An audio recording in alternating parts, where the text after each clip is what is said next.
Welcome back to The Breakdown with me, NLW. It's a daily podcast on macro, Bitcoin, and the big picture power shifts remaking our world.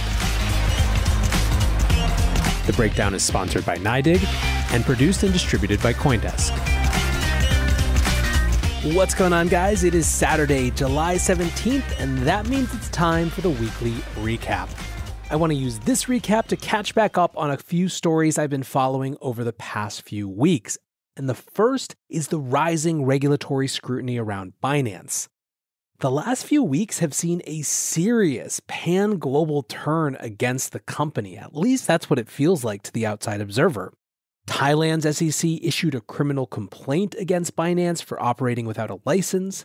The Cayman Islands Financial Board said that Binance wasn't authorized to operate in their territory. The Monetary Authority of Singapore said that it was following up with Binance because of regulatory scrutiny elsewhere. Japan's Financial Services Agency warned consumers that Binance was operating without registration. And of course, the UK's Financial Conduct Authority said that Binance wasn't allowed to offer services in the UK. The UK thing is a bit muddled because the FCA specifically pointed to a different division of Binance that wasn't their main Binance.com property. But that hasn't stopped an absolute exodus of partners. Binance has been unplugged from numerous payments networks. 2 more were announced this week, and clearly, this is having ramifications not only in the UK, but in Europe as a whole. This week, there were 2 more big bits of news beyond just ripple effects from the FCA. Italy's financial regulator Consob published a statement to its website, and the TLDR is this. Quote, companies of the Binance Group are not authorized to provide investment services and activities in Italy. Period, full stop. This isn't the first we've heard from Consob lately. Last month, Chairman Paolo Savona went in on cryptos, saying that 1, they could be a shield for criminal activity, including not only tax evasion but the funding of terrorism. 2, that they could undermine monetary policy. 3, that there are between 4,000 and 5,000 unregulated cryptos. Savona said that if Europe wouldn't make a European-level solution, that Italy was going to be forced to do something on their own. So apparently, Binance is a part of that. Then on Friday, the Securities and Futures Commission of Hong Kong said that no entity in the Binance Group was registered to conduct any regulated activity in Hong Kong. Given the confusion around the FCA's announcement, this no entity clarification is potentially important. But what about over here in the US? Well, truly, this is one of the weirder stories I've seen lately. Here's the headline from Bloomberg. After Binance solicits praise from US agencies, DOJ says stop. Okay, so let me try to simplify this. 1. Binance is often asked to comply with US agency requests for information in the pursuit of criminals. 2. Binance complies. 3. Binance asks for thank you notes for said compliance. Yes, thank you notes. 4. Authorities start investigating Binance or just generally raising questions. 5. Binance says, but we are such good crime-stopping helpers. Look at these thank you notes we have for evidence. I'm not even exaggerating this here. This is what Binance said in a direct statement. Quote, we engage with regulators and law enforcement in a collaborative fashion to combat cybercrimes as part of our ongoing effort to make the industry a better place. The letters we've received acknowledging our assistance speak for themselves. Binance also showed Bloomberg a bunch of these letters, and they were basically all written by Binance and just signed by the officials and were frankly super awkward. Numerous of them apparently included the line, I have much pleasure in sending you this note of appreciation for your cooperation in assisting our investigations. Well, anyway, now the US is fed up with this.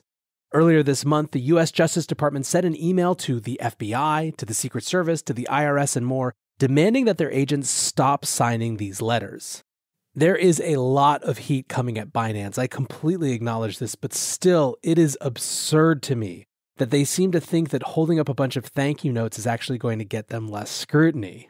But either way, they are still clearly ground zero for a rising regulatory tide, so I think we'll have to continue to wait and see what happens.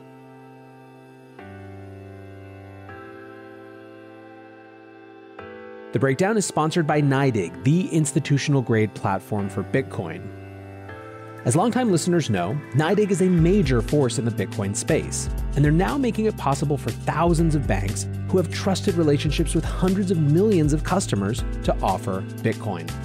That mainstream access is critical for all of us, and you can learn more about it at NYDIG.com/NLW. That's NYDIG.com/NLW.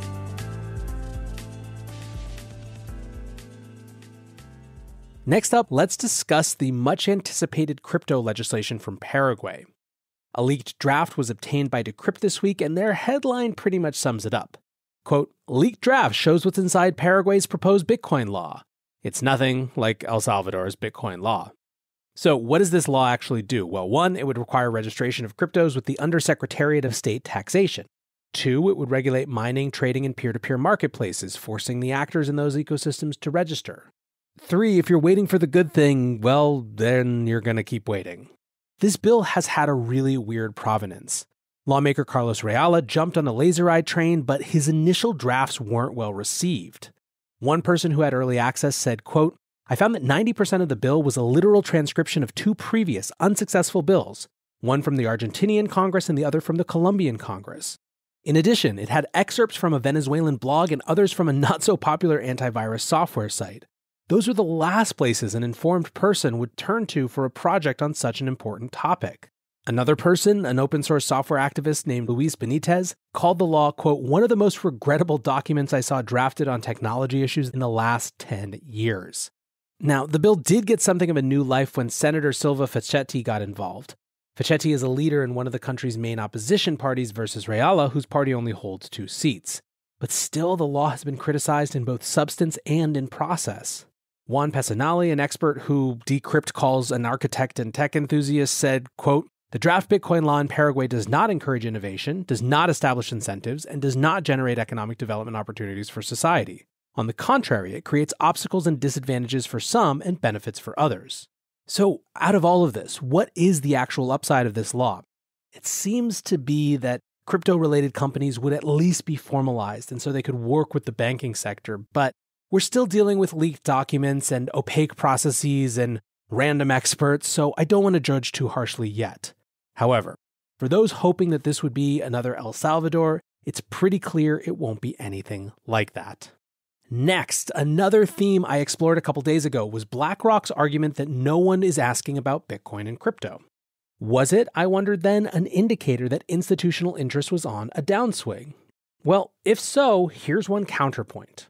Capital Group, an investment services provider that manages more than $2 trillion in assets, has purchased 12.2% of the common shares of MicroStrategy.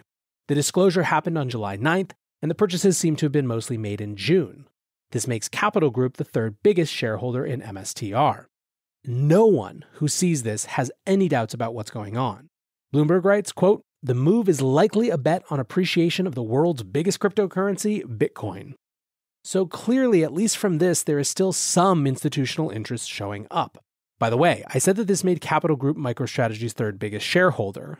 As you could probably guess, Michael Saylor is number 1, holding over 25% of the stock. But do you know who the 2nd largest shareholder is? Ding, ding, ding, it's BlackRock, baby. The same people who are on TV saying that no one cared about crypto anymore. As always, watch what people do, not what they say. Finally, one more little one to wrap up today. The UK's Financial Conduct Authority, the same group who issued that warning against Binance, is launching a campaign to warn young people about the dangers of crypto. It was announced by FCA CEO Nikhil Rathi, and he cited research that found almost 2.5 million Britons hold crypto assets, but that those who do are more likely to be younger and behave, quote, less rationally and more emotionally, egged on by anonymous and unaccountable social media influencers. He also said, quote, "This is a category of consumer that we are not used to engaging with, 18 to 30-year-olds more likely to be drawn in by social media." So, what is the FCA going to do? Well, they're going to spend £11 million, almost $15 million, on this ad campaign telling kids not to get into crypto. I mean, can you imagine anything less useful to spend money on?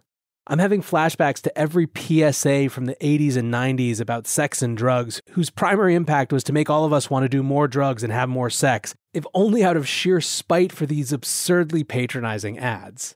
Perhaps I'm being too harsh and the ads will be brilliant and save a bunch of kids who would otherwise be taken in by the latest scam a bunch of pain and agony. Or perhaps I'm right on, but I should be thanking them because we're going to have a full Streisand effect situation where all this money and this ad campaign will do is get kids to start thinking about crypto. Either way, I just think this is hilarious as an indicator of where governments are on their crypto journeys. It is still so early and we have much work to do. In that journey, I appreciate you coming along for the ride. I hope you're having a great weekend. Until tomorrow, guys, be safe and take care of each other. Peace.